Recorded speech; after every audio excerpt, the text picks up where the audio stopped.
हाँ तो प्यारे बच्चों, एक बार फिर से बहुत बहुत स्वागत है आप सभी का आपका अपना ही यूट्यूब चैनल मेजर टारगेट पर। तो प्यारे बच्चों, आज के इस क्लास में हम लोग क्लास 10 के हिंदी के काफ़ी महत्वपूर्ण वस्तुनिष्ठ ऑब्जर्व प्रश्न को पढ़ने वाले हैं। ये सभी प्रश्न आपके एग्जाम में 100% पूछे जाएंगे। तो जितने भी अभ्यर्थी इस बार फाइनल मैट्रिक बोर्ड परीक्षा देने वाले 2026 में, तो इस क्लास को अगर आप शुरू से लेकर आखिरी तक पढ़ लेते, अच्छी तरीके से याद कर लेते हैं, मेरे द्वारा बताए गए जितने भी क्वेश्चंस हम आपको क्लास में बताएंगे सभी क्वेश्चंस को याद कर लेते हैं, तो ये मेरा गारंटी कि आपके एग्जाम में हिंदी से एक भी प्रश्न नहीं छूटेगा। इसलिए यहाँ पे क्लास को आपको बिल्कुल शुरू से लेकर आखिरी तक करते हुए जाना है, ठीक है। और प्यारे बच्चों, यहाँ पे आज हम लोग मैथ्स का क्लास नहीं किए, यहाँ पे एक दिन बाद मैथ्स का क्लास लेंगे, ठीक है। अगर आप एग्री होते तो आप हमें कमेंट सेक्शन में जाके एस बताइए, या फिर आप हमसे डायरेक्टली कॉन्टैक्ट कर सकते हैं। मेरा कॉन्टैक्ट नंबर व्हाट्सएप नंबर है 6206076569। इस नंबर को आप सेव कीजिए, आप बोलिए कि सर हमें व्हाट्सएप ग्रुप में जोड़ दीजिए। उसके बाद आप या फिर बोल सकते हैं, डायरेक्टली कॉल भी कर सकते हैं कि सर जी हम यहाँ पे एग्री हैं कि आप डेली मैथ्स का क्लास लीजिए या फिर 1-2 दिन के बाद लीजिए। तो यहाँ पे हम आपसे जो है ना प्यारे बच्चों पूरा भरोसा रखते हैं। अगर आप ऐसा बोलते हैं तो हम यहाँ पे क्या करेंगे कि डेली क्लास लेंगे या फिर 2 दिन या 1 दिन बाद गैप क्लास लेंगे, ठीक है। तो यहाँ पे फटाफट से प्यारे बच्चों, जितने भी विद्यार्थी क्लास में आए हुए हैं या फिर जो भी विद्यार्थी क्लास वगैरह करते हैं, तो यहाँ पे आप अपने दोस्त यारों, जितने भी आपका फ्रेंड है ऑफलाइन ट्यूशन जो पढ़ाई करते हैं, सभी दोस्तों तक इस क्लास को ज़रूर शेयर कीजिएगा। या फिर आप उसे फ़ोन लगा के कह सकते हैं, या फिर आप जो है ना दोस्तों से हमसे क्या कर सकते हैं प्यारे बच्चों, बात करवा सकते हैं, ठीक है। हम आपको और आपके दोस्तों को व्हाट्सएप ग्रुप में जोड़ देंगे, ठीक है। तो चलिए प्यारे बच्चों, आज का क्लास को स्टार्ट करते हैं। तो फटाफट से यहाँ पे वीडियो को लाइक कर दीजिएगा, और चैनल को यहाँ पे सब्सक्राइब नहीं किए तो चैनल को भी सब्सक्राइब करके बेल आइकन को प्रेस करके ऑल पर जरूर सेलेक्ट कर लीजिएगा, ठीक है। तो चलिए प्यारे बच्चों, देखते हैं यहाँ पे आज का प्रथम प्रश्न को देख लेते हैं। प्रश्न किया ये कर रहा है कि आपसे पूछा जा रहा है कि द्वितीय विश्व युद्ध में परमाणु बम किस देश पे गिराया गया था। बहुत ही महत्वपूर्ण प्रश्न है। तो प्यारे बच्चों, द्वितीय विश्व युद्ध में परमाणु बम किस देश पे गिराया गया था, आपको पता होना चाहिए। यहाँ पे 4 गो विकल्प दिए हुए हैं, ठीक है। तो प्यारे बच्चों, जब द्वितीय विश्व युद्ध हुआ था ना, तो परमाणु बम किस देश पे गिराया गया था, जापान पे। और जापान पे कहाँ पे गिराया गया था प्यारे बच्चों, हिरोशिमा पे गिराया गया था। और कब गिराया गया था आपको ये भी पता होना चाहिए, आपके एग्जाम में प्रश्न पूछ ले आते हैं कि हिरोशिमा पर परमाणु बम कब गिराया गया था। तो 1945 में गिराया गया था। इसे आपको याद होना चाहिए, आपके एग्जाम के लिए अत्यंत ही महत्वपूर्ण प्रश्न है। अब आइए प्यारे बच्चों, देखते हैं यहाँ पे दूसरा नंबर प्रश्न, जो कि आपके एग्जाम के लिए ये भी प्रश्न देखते हैं, काफ़ी महत्वपूर्ण दिख रहा है। यहाँ पे प्रश्न को देखिएगा क्या कराए कि बिरजू महाराज का संबंध किससे था। बहुत ही महत्वपूर्ण, मोस्ट इंपॉर्टेंट प्रश्न यहाँ पे हम आपके सामने प्रस्तुत कर रहे हैं। तो प्यारे बच्चों, ये जो बिरजू महाराज है ना, इसका संबंध किससे था वही आपको बताना है। तो इसका संबंध जो था ना प्यारे बच्चों, किससे था, कथक से था। आपको पता होना चाहिए, कथक नृत्य से था। आपको ये चीज़ पता होना चाहिए। आपके एग्जाम में एक प्रश्न भी पूछे आते, आपको पता होना चाहिए बिरजू महाराज का जो असली नाम है प्यारे बच्चों, इसका असली नाम क्या है, तो ब्रिज मोहन मिश्र है। यहाँ पे हम लिख देते हैं, यहाँ पे कॉपी कर ले, अगर आपके पास है तो यहाँ पे आप याद भी रख सकते हैं। ब्रिज मोहन मिश्र था। क्या था प्यारे बच्चों, बिरजू महाराज का असली नाम ब्रिज मोहन मिश्र। इसको याद रखिएगा प्यारे बच्चों, ठीक है। एग्जाम में प्रश्न पूछ ले आते हैं। और प्यारे बच्चों, ये जो बिरजू महाराज थे ना, ये किस राज्य से था, तो यूपी से था प्यारे बच्चों। यूपी बोले तो उत्तर प्रदेश से था, ठीक है। आपको ये चीज़ पता होना चाहिए, ठीक है। जैसे कि आप कहाँ से, आप बिहार से है, बहुत बच्चा झारखंड से है। तो यहाँ पे जो बच्चा वो आपका क्या हो गया प्यारे बच्चों, मतलब वो कहाँ से थे, तो बिरजू महाराज कहाँ से थे, आपको पता होना चाहिए, यूपी यानी कि उत्तर प्रदेश से थे, ठीक है। इसको अच्छी तरीके से याद रखिएगा, ठीक है। बोर्ड एग्जाम में प्रश्न पूछ ले आते हैं। अब आइए प्यारे बच्चों, देखते हैं यहाँ पे नेक्स्ट क्वेश्चन की तरफ बढ़ चलते हैं। देखिएगा यहाँ पे तीसरा नंबर प्रश्न, जो कि आपके एग्जाम के लिए बहुत ही महत्वपूर्ण है। देख सकते हैं प्रश्न आपके स्क्रीन पे है। तो यहाँ पे कोशिश कीजिएगा प्यारे बच्चों, एक एक क्वेश्चन का आंसर आप हमें कमेंट सेक्शन में कमेंट करके जरूर बताइएगा। इससे हमको ये पता चलेगा कि आप जो है ना फाड़ू स्टूडेंट बन रहे हैं। हालांकि यहाँ पे जितने भी क्वेश्चंस को यहाँ पे लिए हुए, बहुत ऐसे क्वेश्चंस है जो हम रिपीटेड क्लास में करा चुके हैं, यानी कि इससे प्रीवियस जो क्लास हुई है उसमें हम करा चुके हैं, ठीक है। बहुत ऐसे क्वेश्चंस हैं। तो जितने भी पुराने विद्यार्थी क्लास में डेली करते, क्लास में डेली जुड़ते हैं, तो उसको पता होगा, इतना तो पता होगा प्यारे बच्चों। यहाँ पे देखिएगा प्रश्न ये कराए कि रसकान किनके भक्त थे। बहुत ही महत्वपूर्ण प्रश्न है और काफ़ी सिंपल प्रश्न है, ठीक है। रसकान किनके भक्त थे, आपको पता होना चाहिए, भगवान कृष्ण के या फिर राम के, या फिर भगवान विष्णु के, या फिर भगवान शिव के। तो प्यारे बच्चों, किसके भक्त थे, तो भगवान कृष्ण के भक्त थे रसकान। आपको पता होना चाहिए। यहाँ पे ए वाला विकल्प बिल्कुल ही करेक्ट आंसर हो जाएगा। देखिएगा प्यारे बच्चों, आपके एग्जाम में एक वो चीज़ है कि जैसे कि रसखान जो होता है ना, ये किस भाषा के कवि थे, ये रसखान किस भाषा के कवि थे, एग्जाम में पूछ लिए जाएंगे तो आपको पता तो होना चाहिए रसखान किस भाषा के कवि थे। तो ये जो ना प्यारे बच्चों किस भाषा के कवि थे, ब्रज भाषा के कवि थे। कौन से भाषा के, ब्रज भाषा के, ठीक है। अगर यहाँ पे अगर आप कवि बनते हैं या फिर कोई चीज़ का यहाँ पे गायककार बनते, सिंगर बनते हैं, आप अगर इंडियन है तो यहाँ पे या तो आप इंग्लिश में गाना गाएंगे या तो हिंदी में गाएंगे, मातृभाषा में।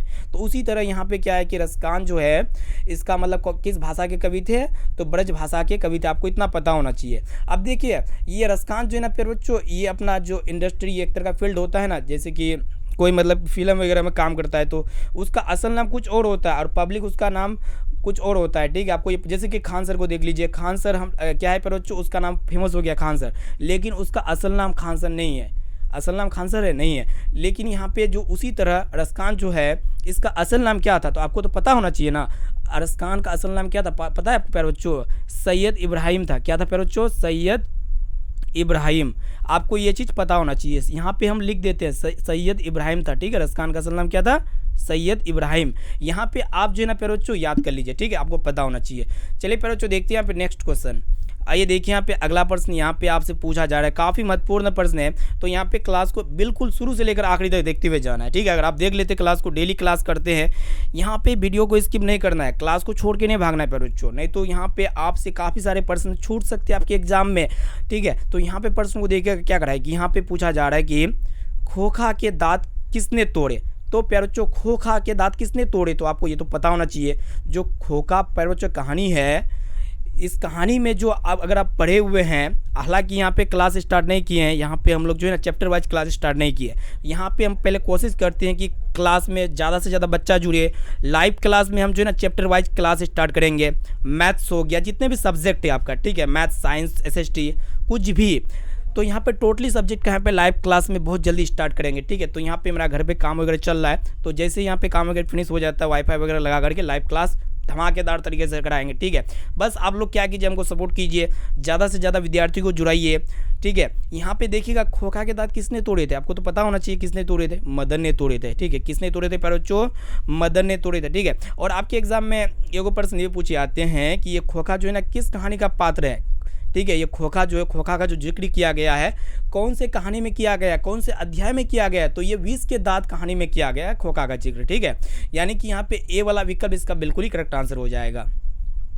अब आइए प्यारे बच्चों देखते हैं यहाँ पे नेक्स्ट क्वेश्चन। आइए देखिए यहाँ पे अगला प्रश्न, यहाँ पे देखिएगा मोस्ट इंपॉर्टेंट क्वेश्चन यहाँ पे आपके सामने प्रस्तुत कर रहे प्यारे बच्चों। क्लास को यहाँ पे स्किप नहीं करना है, नहीं तो पछताएंगे, बहुत पछताएंगे। तो देखिएगा प्यारे बच्चों प्रश्न ये कराए कि नालंदा विश्वविद्यालय कहाँ स्थित है, आपको पता होना चाहिए। ये नालंदा विश्वविद्यालय जो है कहाँ पे स्थित है, एक प्रकार के प्यारे बच्चों यूनिवर्सिटी है।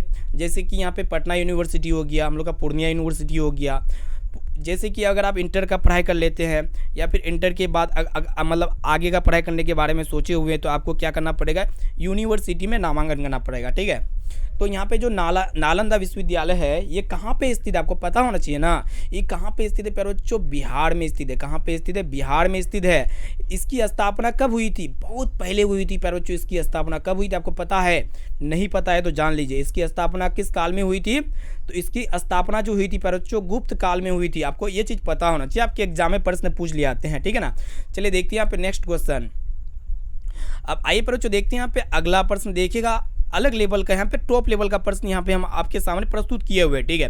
तो देखिएगा प्रश्न ये कराए कि शिक्षा और संस्कृति पाठ के लेखक कौन है। ये सभी प्रश्न आपके बुक से लिया गया, चुन चुन के लेके आए हुए आपके सामने प्रस्तुत कर रहे हैं, ठीक है। तो ये शिक्षा और संस्कृति जो पाठ है प्यारे बच्चों, इसके लेखक कौन है, इसके राइटर कौन है, एक चीज़ तो पता होना चाहिए ना। तो इसके राइटर जो है ना प्यारे बच्चों कौन है, तो महात्मा गांधी जी है। अब देखिए ये महात्मा गांधी जी का जन्म कब हुआ था, ये भी एग्जाम में पूछ लिए आते हैं प्यारे बच्चों।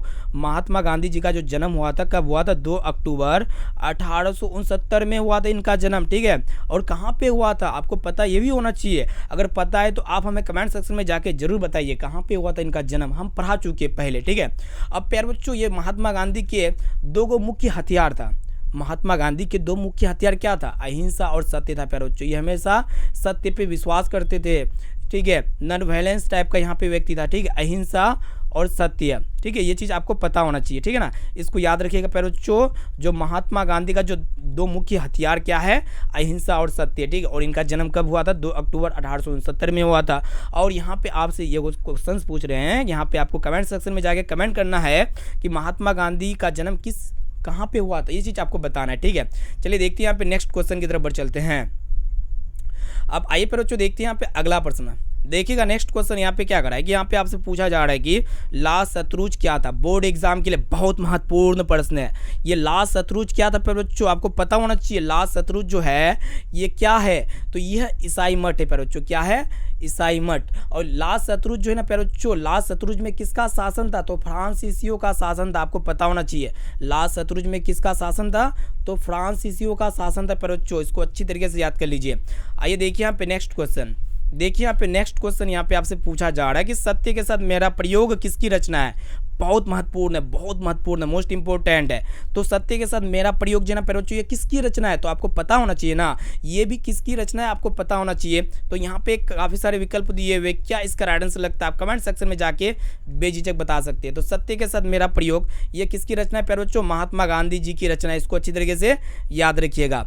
यानी कि यहाँ पे ऑप्शन नंबर सी बिल्कुल ही करेक्ट आंसर हो जाएगा। एग्जाम में बरोबर पूछ लिया आते, ठीक है। इसको अच्छी तरीके से याद रखिएगा। और प्यारे बच्चों आपको ये भी पता होना चाहिए कि सत्य के साथ मेरा प्रयोग जो है ना, किस भाषा में मूल रूप से लिखा गया था। किस भाषा में लिखा गया था प्यारे बच्चों, तो गुजराती भाषा में लिखा गया था सत्य के साथ मेरा प्रयोग, ठीक है। कौन सी भाषा में लिखा गया था, गुजराती भाषा में लिखा गया था। इसको अच्छी तरीके से याद रखिएगा। अब आइए प्यारे बच्चों देखते हैं यहाँ पे अगला प्रश्न देखिएगा क्या कराएगी। यहाँ पे आपसे पूछा जा रहा है कि गांधी जी के जन्म दिवस को किस रूप में मनाया जाता है। काफ़ी महत्वपूर्ण है, बोर्ड एग्जाम में प्रश्न पूछ ले आते हैं कि गांधी जी के जन्म दिवस को किस रूप में मनाया जाता है। तो प्यारे बच्चों अहिंसा दिवस के रूप में मनाया जाता है। किस रूप में मनाया जाता है, अहिंसा दिवस के रूप में मनाया जाता है। और ये कब मनाया जाता है, आपको तो पता होना चाहिए ना, अहिंसा दिवस कब मनाया जाता है, गांधी जी का जन्म दिवस कब मनाया जाता है, 2 अक्टूबर को मनाया जाता है। और बहुत सारे विद्यार्थी का भी यहाँ पे क्या किया जाता है, जन्मदिन मनाया जाता है, ठीक है। आप लोग तो साल में जन्मदिन मनावे करते हैं। बहुत विद्यार्थी मनाते हैं, बहुत विद्यार्थी नहीं मनाते हैं। तो जो मनाते हैं आप हमें कमेंट सेक्शन में जाके बताइए कौन कौन मनाते हैं। तो इसी तरह गांधी जी का जन्म दिवस को पूरे दुनिया मनाता है यहाँ पे, ठीक है। आपको पता होना चाहिए। तो किस रूप में मनाया जाता है, अहिंसा दिवस नाम दिया, ठीक है। और ये कब मनाया जाता है, 2 अक्टूबर को मनाया जाता है। आपको पता होना चाहिए, ठीक है। अब आइए प्यारे बच्चों देखते हैं यहाँ पे नेक्स्ट क्वेश्चन। देखिए यहाँ पे अगला प्रश्न क्या कर रहा है कि यहाँ पे आपसे पूछा जा रहा है कि लौट कर आऊँगा फिर कविता में कवि कहाँ लौटने की बात करता है। बहुत सिंपल प्रश्न है। लौट कर आऊँगा जो फिर मतलब कविता है, इसमें जो कवि कहाँ लौटने की बात करता है आपको पता होना चाहिए ना, तो बंगाल लौटने की बात करता है प्यारे बच्चों। इसको अच्छी तरीके से याद रखिएगा, बोर्ड एग्जाम में प्रश्न पूछ ले आती है, ठीक है। और ये जो लौट कर आऊँगा फिर पाठ के कवि कौन है, इनके कवि कौन है प्यारे बच्चों। लौट कर आऊँगा फिर जो कविता है, इनके लेखक कौन है, इनके मतलब कवि कौन है, तो अज्ञ है प्यारे बच्चों। कौन है, अज्ञ। आपको याद रखना है कौन है प्यारे बच्चों, अज्ञ, ठीक है। यहाँ पे ज्ञ लिखे हैं, ग, तो अज्ञ है। कौन है प्यारे बच्चों, अज्ञ। इसको अच्छी तरीके से याद रखिएगा। देखिएगा एक प्रश्न भी पूछ ले आते हैं कि लौट कर आऊँगा फिर पाठ किस विधा में है, तो ये एक प्रकार का क्या प्यारे बच्चों, कविता है। क्या है, यहाँ पे लिखा हुआ है ना कविता। ये क्या प्यारे बच्चों, एक प्रकार का कविता। आपको पता होना चाहिए लौट कर आऊँगा फिर कविता एक प्रकार क्या है, कविता है, ठीक है। चलिए देखिए यहाँ पे नेक्स्ट क्वेश्चन। यहाँ पे देखिएगा अगला प्रश्न यहाँ पे काफ़ी महत्वपूर्ण है। तो प्यारे बच्चों प्रश्न यहाँ पे ध्यानपूर्वक देखिएगा। प्रश्न ये करा है कि आपको बताना है कि मगम्मा का अपनी बहू से किसको लेकर विवाद था। प्यारे बच्चों आपको पता होना चाहिए, एग्जाम में बरोबर पूछ लिया जाते प्रश्न। तो देखिएगा सबसे पहले आपको ये चीज़ पता होना चाहिए, अभी का जो संसार है, अभी का संसार का सत्य क्या प्यारे बच्चों, जो सास और बहू होते हैं ना, उसमें क्या होता है कि स्वतंत्रता की होड़ लगी रहती है। वो लोग स्वतंत्रता नहीं रहना चाहता, हमेशा किच झगड़ा वगैरह करते ही रहता है सास और बहू, ठीक है। ये तो आपको पता होना चाहिए, इतना तो पता होना चाहिए। अब क्या मतलब माँ जो होता है प्यारे बच्चों, माँ अपने बेटे पर क्या करता है, माँ अपने बेटे पर हक को छोड़ना नहीं चाहता है, ठीक है। हक अपना बेटा का कोई हक को छोड़ना चाहेगा नहीं, लेकिन बहू क्या करता है, पति पर अधिकार जमाने लगता है धीरे धीरे, ठीक है। बहू पति पर क्या जमाने लगता है, अधिकार जमाने लगता है। और बहू ने किसी बात को लेकर अपने बेटे को खूब पीटा था, ठीक है। कोई बात का झगड़ा हो गया होगा और इसी बात को लेकर अपने बेटी को क्या किया था प्यारे बच्चों, बहुत ही पीटा था, ठीक है। तो वही बात यहाँ पे पूछा जा रहा है कि मगम्मा का अपनी बहू से लेकर किसको विवाद था। तो यहाँ पे किसको विवाद था प्यारे बच्चों, पोते से, पति से, किससे, तो आपको पता होना चाहिए पोते से विवाद था, ठीक है। किसको, अपना बेटे को पीटा था ना। तो यहाँ पे बी वाला ऑप्शन बिल्कुल ही करेक्ट आंसर हो जाएगा। एग्जाम में प्रश्न पूछ ले आते हैं। अब देखिए ये जो मगम्मा है, मगम्मा का बहू का नाम क्या था, मगम्मा का बहू का नाम क्या था प्यारे बच्चों, लक्ष्मी था, ठीक है। क्या था प्यारे बच्चों, लक्ष्मी। और लक्ष्मी का पति का नाम क्या था, लक्ष्मण था। क्या था? लक्ष्मण। ये चीज़ आपको पता होना चाहिए, ठीक है। लक्ष्मण यहाँ लिख देते हैं, एग्जाम में प्रश्न पूछ ले आते हैं। अब चलिए फिर बच्चों देखते हैं यहाँ पे नेक्स्ट क्वेश्चन की तरफ बढ़ चलते हैं। यहाँ पे प्रश्न को देखिएगा क्या करा है कि यहाँ पे 1 मिनट इसको मोटा कर लेते हैं यहाँ पे। हाँ चलिए, यहाँ पे देखिएगा क्या करा है कि मंगू को लोग कहाँ भर्ती करने की सलाह दे रहे थे। बोर्ड एग्जाम के लिए बहुत ही महत्वपूर्ण प्रश्न है, ठीक है। तो मंगू को लोग कहाँ भर्ती करने की सलाह दे रहे थे? अस्पताल में भर्ती करने की सलाह दे रहे थे, ठीक है। मंगू को लोग कहाँ भर्ती करने की सलाह दे रहे थे? अस्पताल में। और प्यारे बच्चों मंगू को भर्ती करने की सलाह क्यों नहीं दी गई थी? क्यों दी गई थी? बीमारी था, उसका बीमारी था, बीमारी के कारण उसको अस्पताल में भर्ती करने का सलाह दे रहा था मंगू को लोग, ठीक है। इसको अच्छी तरीके से याद रखिएगा, एग्जाम में बरोबर पूछ लिया आते प्रश्न। अब चलिए देखते हैं यहाँ पे नेक्स्ट क्वेश्चन की तरफ बढ़ चलते हैं। यहाँ पे देखिएगा अगला प्रश्न यहाँ पे आपसे पूछा जा रहा है कि लक्ष्मण के पति का क्या नाम था। तो हम तो आपको पहले बताए प्यारे बच्चों, लक्ष्मण के पति का क्या नाम था? तो लक्ष्मी था। आपको ये चीज़ पता होनी चाहिए, आपके एग्जाम में प्रश्न पूछ ले आते हैं प्यारे बच्चों। अब देखिएगा लक्ष्मी के घर के नीचे कौन सी नदी बहती है? आपके एग्जाम में तो प्रश्न पूछे जाते हैं, प्रत्येक वर्ष पूछे जाते हैं कि लक्ष्मी का जो घर है प्यारे बच्चों, लक्ष्मी का जो घर है उसके घर के नीचे कौन सी नदी बहती है? कौन सी नदी बहती है लक्ष्मी के घर के नीचे? ये चीज़ आपको पता होना चाहिए ना। अगर पता नहीं होगा तो कैसे आप एग्जाम में यहाँ पे क्वेश्चन को सॉल्व कीजिएगा प्यारे बच्चों। तो आपको पता होना चाहिए कि लक्ष्मी के घर के नीचे कौन सी नदी बहती है? तो देवी नदी बहती है, ठीक है ना। अब आइए देखिए यहाँ पे नेक्स्ट क्वेश्चन। आइए फिर बच्चों देखते हैं यहाँ पे अगला प्रश्न क्या कराए कि कवि ने माली मलिन किसे कहा है? काफी महत्वपूर्ण प्रश्न है, फटाफट से बताइए इसका आंसर। कवि ने माली मलिन किसे कहा है? तो फिर बच्चों कृष्ण और राधा जी को कहा है, यानी कि यहाँ पे सी वाला विकल्प बिल्कुल ही करेक्ट आंसर हो जाएगा। एग्जाम में बड़ा प्रश्न पूछ ले आते हैं। अब आइए फिर बच्चों देखते हैं यहाँ पे नेक्स्ट क्वेश्चन। यहाँ पे देखिएगा प्रश्न ये कराए कि आपसे पूछा जा रहा है कि भारत में बेरोजगारी का प्रमुख और प्रत्यक्ष कारण कौन सा है, ठीक है। तो भारत में बेरोजगारी का जो प्रमुख और प्रत्यक्ष कारण है प्यारे बच्चों कौन सा है? सती प्रथा, दहेज प्रथा, जाति प्रथा, बाल विवाह, क्या है बताइए फटाफट से। तो प्यारे बच्चों भारत में जो बेरोजगारी का जो प्रमुख और प्रत्यक्ष कारण है ना, जाति प्रथा है। क्या बच्चों? जाति को लेकर यहाँ पे क्या हो रहा है प्यारे बच्चों? लड़ाई झगड़ा होते रहता है, ठीक है। तो यहाँ पे सी वाला विकल्प इसका बिल्कुल ही करेक्ट आंसर हो जाएगा, ठीक है। तो पहले में ये हो रहा था, ठीक है। तो ये बुक से आपका है, बुक में जो लिखा हुआ वही आपको पढ़ाना पड़ेगा, ठीक है। और प्यारे बच्चों जाति प्रथा का विरोध किसने किया था? जाति प्रथा का विरोध किसने किया था? आपको तो ये भी पता होना चाहिए ना अगर पढ़े हुए हैं, ठीक है। तो जाति प्रथा का जो विरोध किया था प्यारे बच्चों किसने किया था? डॉक्टर भीमराव अंबेडकर जी ने किया था, ठीक है। चलिए देखते हैं यहाँ पे अगला प्रश्न। अगला प्रश्न देखिएगा यहाँ पे क्या करा है कि यहाँ पे प्रश्न को देखिएगा, बहुत ही महत्वपूर्ण प्रश्न है प्यारे बच्चों। प्रश्न ये करा है कि यहाँ पे आपसे पूछा जा रहा है कि बहादुर कहाँ के रहने वाले थे? फटाफट से बताइए प्यारे बच्चों, बहादुर जो है ये कहाँ के रहने वाले? तो बिहार के रहने वाले, बिहारी थे प्यारे बच्चों। क्या थे? बिहारी थे, ठीक है। तो बहादुर कहाँ के रहने वाले थे? बिहारी थे। एक बिहारी 100 पे भारी होता है ना प्यारे बच्चों, उसी तरह यहाँ पे बहादुर कहाँ के रहने वाले थे? तो बिहार के रहने वाले थे। आपको पता होना चाहिए, ठीक है। आपके एग्जाम में प्रश्न पूछ ले आते हैं। अब चलिए प्यारे बच्चों देखते हैं यहाँ पे नेक्स्ट क्वेश्चन। आइए देखिए यहाँ पे अगला प्रश्न। यहाँ पे देखिएगा प्यारे बच्चों एग्जाम के लिए अत्यंत महत्वपूर्ण प्रश्न यहाँ पे आपसे पूछा जा रहा है कि पिताजी ने बाजार से कितनी मछलियाँ खरीदे थे? फटाफट से बताइए, जो भी विद्यार्थी पढ़े हुए हैं कि पिताजी ने बाजार से कितनी मछलियाँ खरीदे थे। प्रीवियस क्लास में हम पढ़ा चुके हैं, ठीक है। और ये प्रीवियस ईयर में भी बहुत बार पूछा जा चुका है। ये प्रश्न आपके एग्जाम के लिए बहुत ही महत्वपूर्ण है। ये प्रश्न केवल नहीं, इनके साथ साथ जितने भी हम अतिरिक्त प्रश्न हम आपको बता रहे हैं, आपको समझा रहे हैं, जितने भी क्वेश्चन हम इस वीडियो में सम्मिलित किए हैं, काफ़ी महत्वपूर्ण प्रश्न यहाँ पे हम आपके सामने प्रस्तुत कर रहे हैं, ठीक है। तो यहाँ पे प्रश्न ये करा है कि पिताजी ने बाजार से कितनी मछलियाँ खरीदे थे? तो 3 मछलियाँ खरीदे थे। आपको पता होना चाहिए प्यारे बच्चों।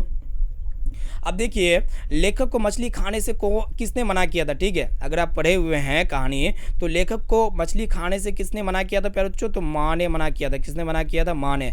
इसको अच्छी तरीके से याद रखिएगा। अब आइए प्यारे बच्चों देखते हैं यहाँ पे नेक्स्ट क्वेश्चन। देखिएगा नेक्स्ट क्वेश्चन यहाँ पे क्या करा है कि यहाँ पे आपको बताना है कि सिख धर्म के प्रवर्तक थे। अब देखिए सिख धर्म के प्रवर्तक कौन थे? सिख धर्म के प्रवर्तक कौन थे वही आपको बताना है। तो गुरु नानक थे। बच्चों कौन थे? जो सिख धर्म है ना इसके प्रवर्तक कौन थे? तो गुरु नानक थे।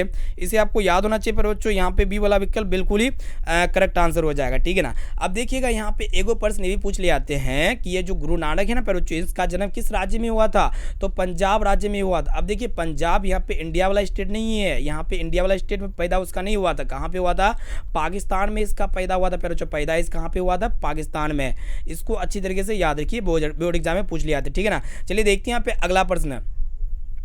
आइए फिर बच्चों देखते हैं यहाँ पे अगला प्रश्न क्या कराए कि यहाँ पे आपसे पूछा जा रहा है कि भारत माता निवास करती, यानी कि भारत माता कहाँ पे निवास करती है? पर बच्चों आपको ये पता होना चाहिए ना। तो भारत माता जो निवास करती है कहाँ पे निवास करती है? गांव में निवास करती है, यानी कि यहाँ पे डी वाला विकल्प बिल्कुल ही करेक्ट आंसर हो जाएगा। पर बच्चों आपके एग्जाम में एगो प्रश्न भी पूछ ले आते हैं कि भारत माता की उपासना भारत माता की जो उपासना है ना किस आंदोलन से जुड़ी हुई थी? तो भारत माता की जो उपासना है ना प्यारे बच्चों वो किस आंदोलन से जुड़ी थी? तो स्वदेशी आंदोलन से जुड़ी थी। किस आंदोलन से? स्वदेशी आंदोलन से जुड़ी हुई थी प्यारे बच्चों। इसको अच्छी तरीके से याद रखिएगा। अब आइए देखते हैं यहाँ पे अगला प्रश्न। देखिए यहाँ पे नेक्स्ट क्वेश्चन यहाँ पे क्या कराए कि यहाँ पे आपसे पूछा जा रहा है कि कुंवर नारायण ने बूढ़ा चौकीदार किसे कहा है? बहुत महत्वपूर्ण है प्यारे बच्चों, फटाफट से बताइए ये कुंवर नारायण ने बूढ़ा चौकीदार किसे कहा है? तो आपको पता होना चाहिए किसको कहा है प्यारे बच्चों? वृक्ष को कहा है। इसको अच्छी तरीके से याद रखिएगा, ठीक है ना। तो यहाँ पे सी वाला विकल्प इसका बिल्कुल ही करेक्ट आंसर हो जाएगा।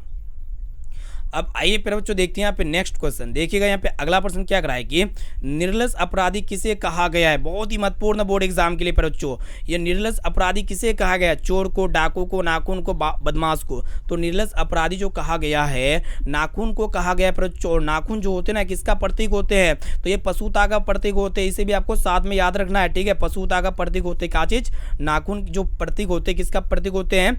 पशुता का प्रतीक होते हैं। अब चलिए प्यारे बच्चों देखते हैं यहाँ पे अगला प्रश्न। देखिए यहाँ पे नेक्स्ट क्वेश्चन यहाँ पे आपसे पूछा जा रहा है कि आविन्यो किस नदी के किनारे स्थित है? बहुत ही महत्वपूर्ण प्रश्न बोर्ड एग्जाम में बरोबर पूछ लिए आते हैं। ये जो आविन्यो है ना प्यारे बच्चों किस नदी के किनारे स्थित है? तो ये रोन नदी के किनारे स्थित है, इसके आपको पता होना चाहिए। और प्यारे बच्चों ये जो रोन नदी है ना कौन से देश में है? तो फ्रांस में है। कहाँ पे प्यारे बच्चों? फ्रांस में। इसको अच्छी तरीके से याद रखिएगा। अब आइए प्यारे बच्चों देखते हैं यहाँ पे नेक्स्ट क्वेश्चन। चलिए देखिए यहाँ पे अगला प्रश्न क्या कराए कि यहाँ पे आपसे पूछा जा रहा है कि बहादुर पर कितने रुपए का चोरी का झूठा इल्जाम लगा था? ठीक है, तो बहादुर पर कितने रुपए का चोरी का झूठा इल्जाम लगा था? तो आपको पता होना चाहिए प्यारे बच्चों 11 रुपये के चोरी का झूठा इल्जाम लगा था। यहाँ पे बी वाला विकल्प बिल्कुल ही करेक्ट आंसर हो जाएगा। एग्जाम में प्रश्न पूछ लिए आते हैं। अब आइए देखिए यहाँ पे नेक्स्ट क्वेश्चन यहाँ पे आपसे पूछा जा रहा है। एक एक क्वेश्चन का जवाब आप हमें कमेंट सेक्शन में जाके जरूर बताइएगा प्यारे बच्चों, ठीक है। तो देखिएगा प्रश्न ये कह रहा है कि आपसे पूछा जा रहा है कि रगम्पा कैसा था? अब देखिए रगम्पा कैसा था। अब देखिए बहुत व्यक्ति होता है ना प्यारे बच्चों, कोई बेवड़ा होता है, कोई क्या होता है, कोई क्या होता है। उसी तरह रगम्पा जो था वो एक प्रकार का क्या था प्यारे बच्चों? ज्वारी किस्म का व्यक्ति था, ठीक है। यहाँ पे आपको पता होना चाहिए। यहाँ पे ए वाला विकल्प बिल्कुल ही करेक्ट आंसर हो जाएगा। अब देखिएगा ये रगम्पा का जिक्र जो है ना किस कहानी में किया गया है आपको पता होना चाहिए। यानी कि कहने का तात्पर्य प्यारे बच्चों रगम्पा किस कहानी का पात्र है? तो ये विष के जो दांत कहानी है ना प्यारे बच्चों उसका पात्र है। यानी कि इसी में जो है ना इसी कहानी में रगम्पा का क्या किया गया? जिक्र किया गया। आपको पता होना चाहिए, यहाँ पे आपको याद रखिएगा, ठीक है। चलिए देखिए यहाँ पे नेक्स्ट क्वेश्चन यहाँ पे क्या पूछा जा रहा है कि यहाँ पे आपसे पूछा जा रहा है कि विष के दांत कहानी के मुख्य पात्र कौन है? तो विष के दांत कहानी के जो मुख्य पात्र कौन है आपको पता होना चाहिए। तो खोखा है प्यारे बच्चों। कौन है? खोखा। और प्यारे बच्चों ये खोखा का नाम क्या है? खोखा का दूसरा नाम क्या है बच्चों? कासू। आपको पता होना चाहिए खोखा का दूसरा नाम क्या है? कासू। आपको पता होना चाहिए। और खोखा के दांत किसने तोड़े थे? तो खोखा के जो दांत तोड़े थे किसने तोड़े थे प्यारे बच्चों? मदन ने तोड़े थे, ठीक है। इसको अच्छी तरीके से याद रखिएगा। अब आइए देखिए यहाँ पे नेक्स्ट क्वेश्चन यहाँ पे आपसे पूछा जा रहा है कि दूसरे के इशारे पर भटकने वाले व्यक्ति को क्या कहते हैं? अब देखिएगा जो दूसरे के इशारे पर भटकता है ना, तो हम लोग जो कहानी पढ़े हुए हैं उसको हम लोग उसमें क्या कहते हैं? उसको मतलब उस कहानी में क्या कहते हैं? अगर दूसरे के इशारे में जो भी व्यक्ति भटकता है तो ऐसे में तो अपना भाषा में बोलते हैं ना प्यारे बच्चों वो दूसरे के इशारे पर भटकता है, तो हम लोग अपना भाषा में क्या कहते हैं कि मतलब वो दूसरे का बात सुन लेता है, ठीक है। मतलब वो जो है ना उसको मतलब अपना भाषा में अलग अलग भाषा में अलग अलग तरह का बात बोलता है। तो उसी तरह जो कहानी में बताया गया है कि दूसरे के इशारे पर भटकने वाले व्यक्ति को क्या कहते हैं? तो मूढ़ लोग कहते हैं। क्या कहते हैं प्यारे बच्चों? मूढ़ लोग। आपको पता होना चाहिए, ठीक है। यहाँ पे बी वाला ऑप्शन बिल्कुल ही करेक्ट आंसर हो जाएगा।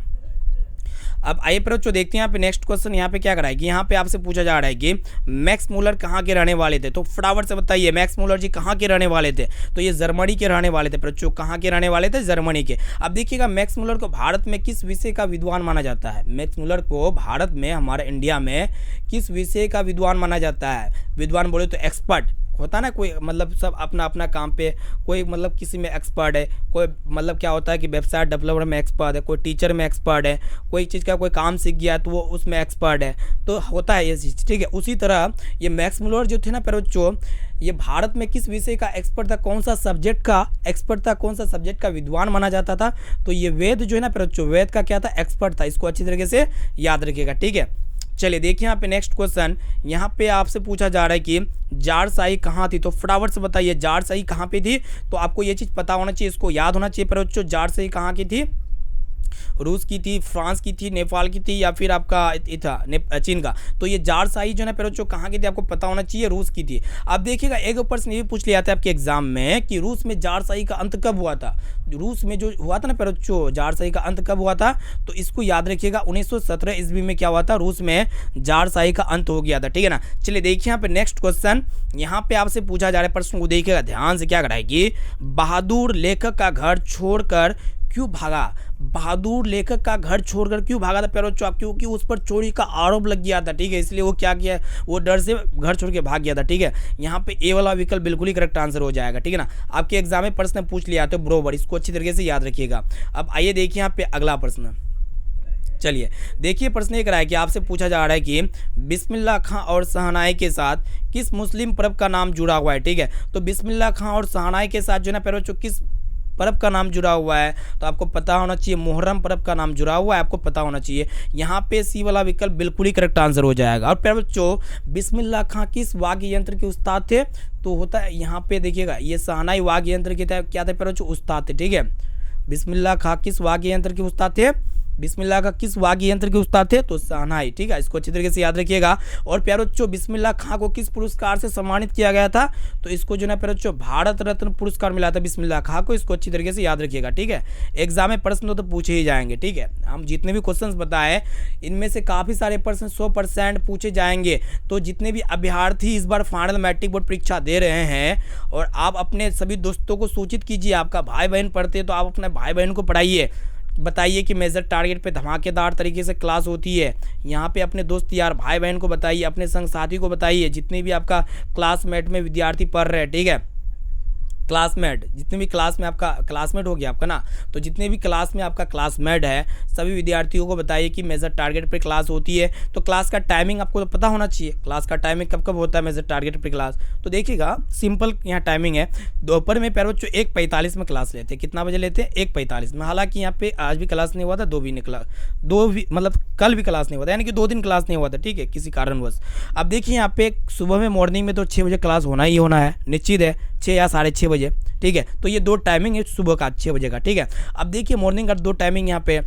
अब जो अभी रात में जो क्लास कराते हैं इसका टाइमिंग फिक्स है, डेली यहाँ पे 8:45 में क्लास होती है, डेली प्रत्येक दिन क्लास होती है 8:45 में। हम चिल्ला के बोल रहे, जितने भी विद्यार्थी को टाइमिंग पता नहीं है तो टाइमिंग को नोट कर लीजिए, अपना कॉपी कलम लीजिए, कॉपी को उठाइए, कलम लीजिए और इस टाइमिंग को लिख दीजिए कि मेजर टारगेट का रूटीन, मेजर टारगेट का शेड्यूल क्या है, कब कब क्लास होती है। ठीक है, तो इसको अगर आप अभी से लिख लेते हैं ना तो यहाँ पे आप फ़ायदे में रहेंगे। ठीक है, अब देखिए पर बच्चों यहाँ पे अगर यहाँ पे क्लास करते तो बहुत टीचर, बहुत ऐसे प्लेटफॉर्म है, बहुत विद्यार्थी ऐसे जगह पढ़ते हैं जहाँ पे उसको 699 में, 899 में, कहीं 1200 में उसका कोर्स खरीद लेते हैं और ढंग से भी पढ़ाई नहीं होती है, पूरे साल का पैसा ले लेते हैं, PDF भी उसको नहीं देते हैं।